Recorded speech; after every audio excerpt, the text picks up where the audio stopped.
Ele está em cartaz há 11 anos com o mesmo espetáculo, encenando a descoberta das Américas, que ele foi descoberto e reconhecido no Brasil e no exterior. A nossa entrevista de hoje é com Júlio Adrião. Júlio, muito obrigada por estar aqui conosco. Obrigado. Como você se tornou ator? Então, não foi uma coisa tão imediata, porque eu também não venho de uma família de arte. Então, eu já fazia faculdade, na UF, e certa vez eu Faculdade vi... de quê? De veterinária. Cheguei a fazer 1 ano e meio, aí eu vi que não era mesmo a questão. Meu pai sempre falou, olha só, gostar de bicho não quer dizer que você tem que cuidar de bicho, né? Ser veterinário. Ele me alertou muito. Mas a gente sempre teve muita liberdade lá em casa de pensamento, de ação, de discussão. E assim foi. Quando eu falei que eu queria fazer teatro, obviamente nenhum pai, nem eu mesmo, quero que meu filho faça teatro. Ninguém quer que o filho seja ator, essas coisas assim, que são coisas que a gente vê assim, pô, tem tanta coisa para fazer, o cara vai ser ator, né? Eu comprei ele, mas meu pai nunca me impediu de ser ator, meu pai nem minha mãe. E eu comecei a frequentar alguns cursos de teatro e assim foi. De repente, quando eu vi, eu estava dentro, né? Tiveram 2 espetáculos importantes nessa época da faculdade, que foi Macunaíma do Antunes e o Trate-Milhão, que naqueles anos 79, 80, eu fiquei assim, impressionado, fui muito impactado, porque eu não sabia que aquilo existia. E pela primeira vez eu acho que eu tive uma tímida vontade de estar ali. Eram espetáculos muito ousados, ambos, né? Tinham muitas cenas ousadas e falavam de coisas que, de certa forma, a gente pensava, né? Mas não discutia tanto. Trate-Milhão, então, era uma coisa assim que era dos jovens, falando da vida deles.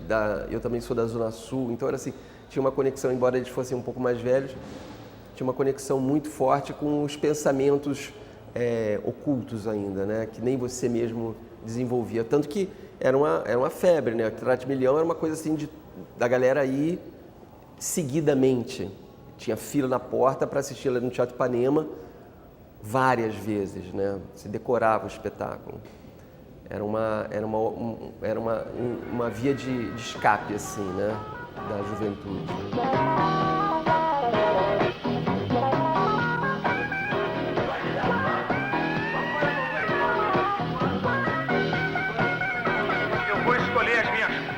Dúvidas, porque não é sofrer menos que me interessa, mas experimentar sentimentos de profundo prazer. Como foi sua experiência na Itália? 87 foi um ano assim importantíssimo na minha vida, porque foi um ano que eu fazia um trabalho de treinamento físico do ator com a Helena Varvá, que tinha um grupo que trabalhava, que não era com o objetivo de montar cena, mas de treinar o ator, de desenvolver fisicamente.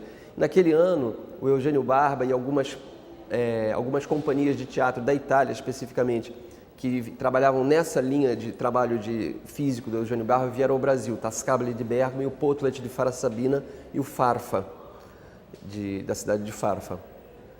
E eu participei de todas as oficinas, assisti aqueles espetáculos de rua com pernas de pau, com coisas assim que eu não sabia que existia. Eu tive o mesmo impacto que eu tive quando eu vi o Macunaíma. Aquela coisa, aquela beleza, aquela coisa que explodia, fazia você ficar louco aqui no Largo da Carioca. Então foi uma coisa assim muito impactante e eu desejei muito fazer aquilo, era uma consequência lógica do trabalho que eu vinha fazendo com a Helena, né? Então eu pedi para ir com uma dessas companhias para a Itália, eles falaram, vem. E aí teve esse curso de 8 meses em Farasabina com o Potlet de Farasabina, e que é uma cidade que fica a 50 quilômetros de Roma, uma cidade histórica, assim, que tem 200 habitantes durante a semana, assim, uma coisa dentro dos muros. E foi muito importante, porque na verdade eu fiquei 1 ano e meio nessa companhia, e dali eu fui para Roma e 8 meses se transformaram no final das contas em 6 anos.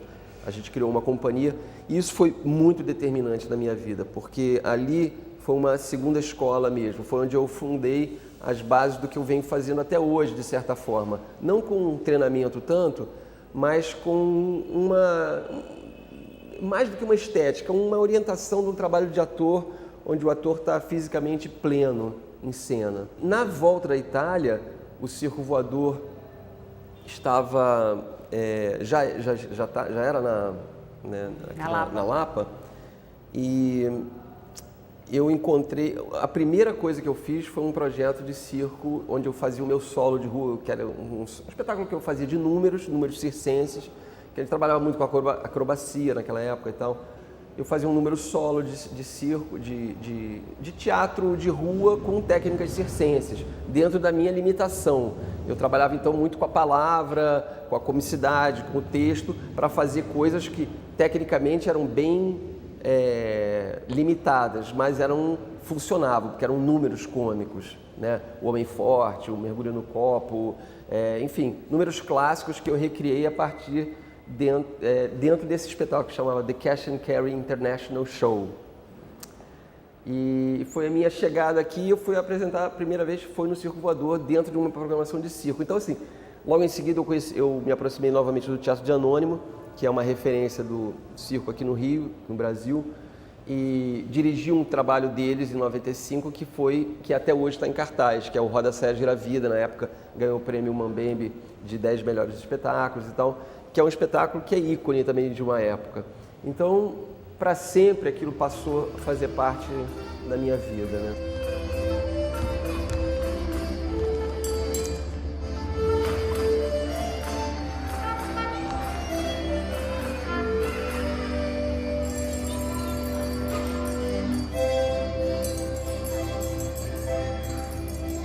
Mas apesar dessa proximidade com o circo, você disse recentemente que você se aproxima mais de um bufão do que de um palhaço. Por quê? Sem dúvida, porque a minha comicidade, a minha comunicação, o meu cotidiano é muito mais irônico, é muito menos poético, entendeu? Dentro da minha comunicação, eu sou muito mais dentro da ironia, da coisa mais suja, entendeu? Politicamente incorreta, assim. Então eu estou mais para isso do que para uma coisa mais lírica, que é a coisa do palhaço, do nariz de palhaço. Tanto que eu nunca usei o nariz de palhaço. Mas na sequência da minha volta, eu tive um trio de comicidade de rua, que começou na rua, depois fizemos muito no teatro, que era a Companhia do Público. Originalmente éramos eu, Sérgio Machado, que é o top da nossa, do ator cômico espontâneo, que eu não sou, né? E o Márcio Libar, que era do Teatro de Anônimo na época. Na sequência, depois de 4 anos, o Márcio saiu e entrou o Cláudio Gabriel, que é um ator que faz, inclusive, telenovelas, um ótimo ator de cinema, teatro em geral.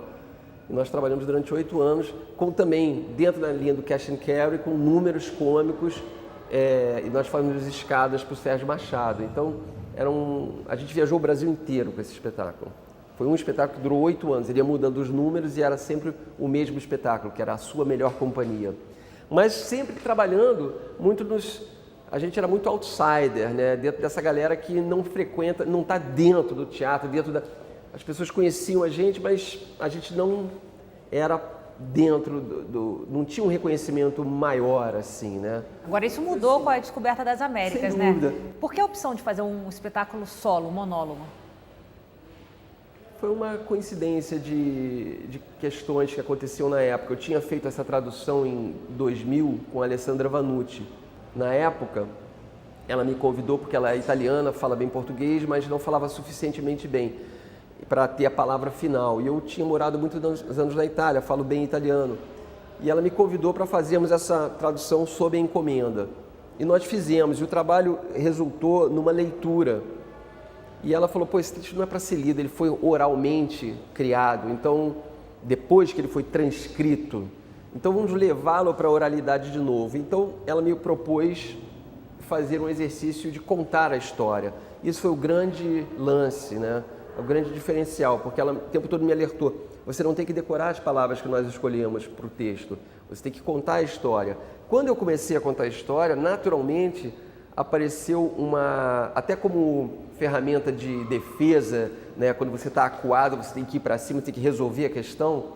Naturalmente veio todo um acervo meu físico, espontâneo mesmo, nesse sentido, de resolver as cenas que eu não me lembrava com som, com ação física. E ela falou, isso é interessante. Eu ainda reagi, eu falei que não era tanto teatro, aquilo era uma bagunça.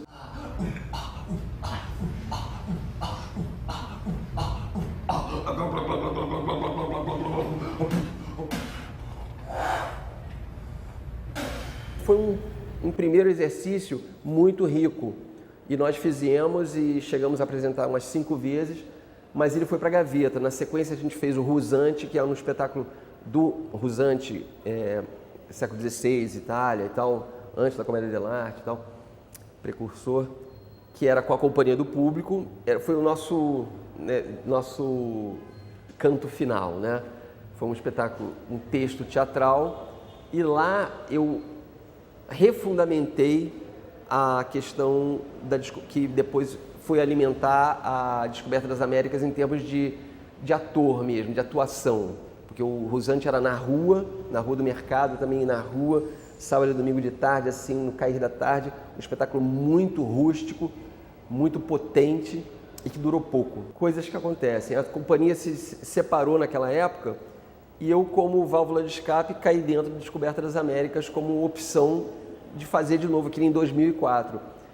A Alessandra me ajudou, o Sidney Cruz foi muito importante também, ele tinha dirigido o Rusante, me ajudou também a produzir, e nós estreamos na Rua do Mercado 45, onde hoje já foi vendida a casa. Já são 11 anos, né? 11 anos, mais de 600 apresentações, acredito, né? Agora, o monólogo ele também é uma relação direta, né, com o espectador. Você acha que nesses tempos que estamos vivendo aí de muitas relações através de redes sociais, esse contato é fundamental? O público sente falta disso? Sente muito falta. De olhar no olho, de ver o ator olhando para ele. Eu falo muito disso no espetáculo, porque eu falo no final do espetáculo, eu agradeço ao público, né? Atualmente, o espetáculo vem mudando, né? Vem mudando assim no sentido de ele vem amadurecendo. Ele é o mesmo espetáculo, só que eu acho que ele hoje está na sua potência melhor, assim, né? Ele está realmente maduro, tem uma maturidade. E eu sempre agradeço ao público pela presença e digo assim, o teatro é fruto mais do que um prédio ou um texto. O teatro é esse encontro que acontece somente uma vez na vida, cada vez que ele acontece de novo. E cada vez que acontece é uma única vez. Por isso que ele é tão rico, tão único, né? Porque somente o teatro ou as coisas de palco, né? Um show de música, por exemplo, acontecem dessa forma, é presencial mesmo.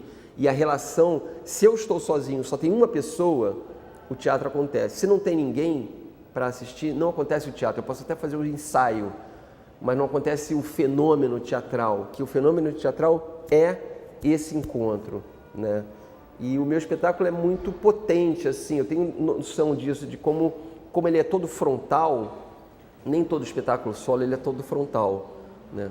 Mas o meu, a grande parte do tempo do espetáculo, eu falo diretamente, então eu falo para todos. Você olha mesmo o espectador? Eu olho mesmo, tanto que eu deixo uma breve luz na plateia para eu poder enxergar a plateia, entendeu? Então, quando eu olho para uma pessoa, é meio que uma plateia inteira se sente olhada. E eu olho para um, olho para outro, né? Então, o teatro tem esse poder e ele tem esse lugar. Eu vejo isso muito com o meu espetáculo. O que você acha que ele tem, muito provocativo, assim? Entendeu? Pois o espetáculo de um italiano, né? O que você acha qual a semelhança que tem aqui com o Brasil que atrai tanto um público tão diferenciado? Assim? Eu acho que assim, o Dario Fo, a única vez que eu falei com ele por telefone, em 2008, ele falou assim, é legal que você esteja fazendo esse espetáculo há tanto tempo, porque eu acho que mais do que eu que fiz esse espetáculo aqui, eu acho que você é esse descendente desse cara que foi e não voltou, entendeu? E você contar essa história é totalmente pertinente. E eu conto dentro do roteiro que ele escreveu e eu não faço concessão, né? Eu não coloco o Brasil em primeira pessoa, mas também, embora eu aproveite algumas coisas de referências, eu não abro mão de ser um espetáculo bastante incomodativo, muito irônico. Hoje em dia ainda mais, com as questões aí de politicamente correto e tal, né? Existem muitas cobranças por conta do que eu falo, porque eu boto, sobra para todo mundo, sobra para judeu, sobra para gordo, sobra para mulher, sobra para, né, para homossexual, sobra para de tudo. Dentro da narrativa que é muito ingênua, existe uma humanidade muito forte em transformação, que é desse personagem. E eu acho que esse que é o grande lance do espetáculo, é a transformação do cara ao longo do processo narrativo que ele faz, de 40 anos que ele narra ali. todo mundo pelado, quando quisesse, quando quem quisesse, só não podia comer manga. Era expulso no paraíso. Nós estamos aqui nessa terra muito verde, muito sol, da água da casa, todo mundo pelado, quando quiser, comendo quem quiser comendo, inclusive manga. O que me move sempre a continuar é que é um espetáculo que eu gosto muito de fazer, que é o meu trabalho, me dá uma liberdade incrível de criar a minha agenda, né? De conhecer pessoas e lugares. E, acima de tudo, saber que tem muita gente que chega para mim ainda hoje e fala assim, pô, cara, ainda não vi o teu espetáculo, já ouviu falar. Pessoas assim mais variadas, entendeu? A Descoberta das Américas abriu todas as portas para mim, como você abriu a pergunta, né?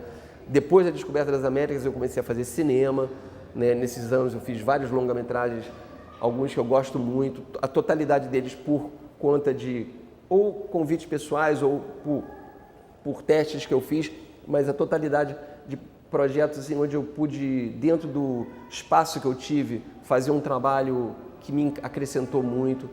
Tenho tido algum espaço na televisão, embora muito menor do que eu gostaria, como eu disse, né? Às vezes as pessoas falam, a gente não te chamou porque eu achei que você não ia querer. Eu falei, não, eu quero, me pergunta, a próxima vez me pergunta se eu quero. Quando você pensa nesses 11 anos da peça, quais as cenas mais marcantes, as situações assim que mais te emocionaram, passa pela sua cabeça?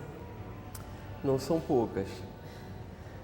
Posso dizer uma assim, muito marcante, que foi um público de 5.000 pessoas numa grande tenda da Feira de Literatura de Passo Fundo em 2007, que o Alcione Araújo me botou na programação, me vendeu lá dentro, falou assim, não tem que trazer o cara. E era uma situação assim completamente não propícia para a realização do teatro. 5.000 professoras praticamente. Imagina o que é isso. E com telão, com câmeras filmando, mas assim, foi uma experiência de rock, de show de rock, né? Ao mesmo tempo, as salas pequenas, com o olho no olho, né? E especialmente, eu fiz algumas apresentações agora pelo Fomento, mas já tinha feito antes com tradução simultânea em Libras, que é um outro universo. Então eu fazendo a cena e ao meu lado um outro espetáculo paralelo acontecendo com a menina, o rapaz fazendo um trabalho rápido, incrível, né? Incrível, que tinha hora que eu parava e deixava para ela, criava um jogo na hora, assim. Então assim, ter ido a Cabo Verde, a Macau, Angola, em lugares muito, muito, muito pobres de Angola, lugares assim que você fica assim, como, né, que aquilo, e as pessoas assim com um olho desse tamanho, né? Então são principalmente os encontros humanos assim que acontecem, sabe? Depois do espetáculo eu ouço coisas que são muito fortes, muito fortes. A gente tem uns livros que as pessoas nos primeiros anos a gente deixava, até 2012 eu acho, a gente teve esses livros com vários depoimentos, as pessoas ficavam lá e faziam depoimentos. Esses livros, porra, se eu for olhar o que tem escrito ali, os desenhos que tem, as crianças que vieram, entendeu? Então assim, foi muita coisa boa que aconteceu mesmo, né? A vida, se teve o Trate Milhão lá atrás e o Macunaíma que me deram esse insight de que eu precisava ir para ali na sequência em 87, né? Isso foi em 79 que eu falei. Em 87 teve os grupos italianos que me levaram. E aí quando eu voltei, teve aquele Rusante que depois explodiu para Descobertas Américas em 2004, quando a gente pegou mesmo para fazer, para estrear em 2005. Eu acho que são momentos assim muito claros para mim da minha trajetória. Eu olho para trás hoje assim e eu vejo toda uma coerência e é muito belo ver isso, né? As pessoas que passaram e que me serviram assim de apoio, de degrau para cada nova etapa, né? Então desde lá, quando a gente fez o primeiro espetáculo lá, dirigido pelo Moacir, né, com a Lúcia Coelho, o Fábio Junqueira e tal, e na sequência assim, e hoje eu olhar assim e ter um bando de jovens, né, olhando para mim e me perguntando coisas, me tendo como referência também de um tipo de trabalho, querendo saber mais. Como você teve há um tempo atrás, né? E eu me sinto na obrigação, assim, no compromisso, mais do que tudo, né, de ter essa qualidade de atenção, né? E que é muito legal, né? Porque você vê coisas em nascimento. Bom, Júlio, muito obrigada pela entrevista. Espero que a gente tenha mais 11, 12, 13 anos de Descoberta das Américas, para todo mundo poder ver. Muito tá bom? obrigado. Obrigado, um prazer. Valeu.